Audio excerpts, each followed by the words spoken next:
posarem el nitrogen líquid. Suposo que heu tingut tots oportunitat de veure els experiments que fèiem amb nitrogen líquid aquí al costat.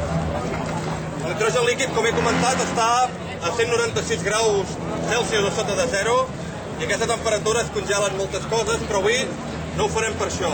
Ho farem perquè hi posarem en contacte ferro fos que supera els 1.500. Aquí tenim una mescla d'òxid de ferro,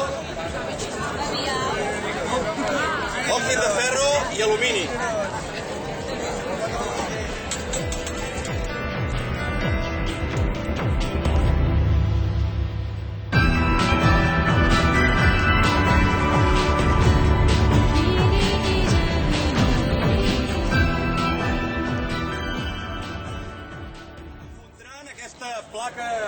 Aquesta caixa metàl·lica que teniu aquí se la menjarà completament i no només això, sinó que el ferro fos caurà a sota, que és on hi ha el nitrogen líquid.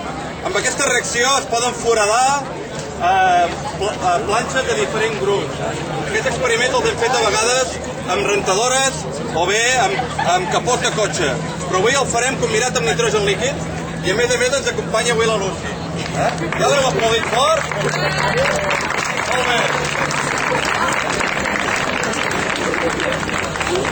La Lucy encendrà la bengala i serà l'energia necessària per iniciar la reacció que desencadenarà aquesta energia amb la qual aconseguirem superar els 1.500 graus. Esteu tots i totes a punt? Molt bé, Lucy. Molt bé.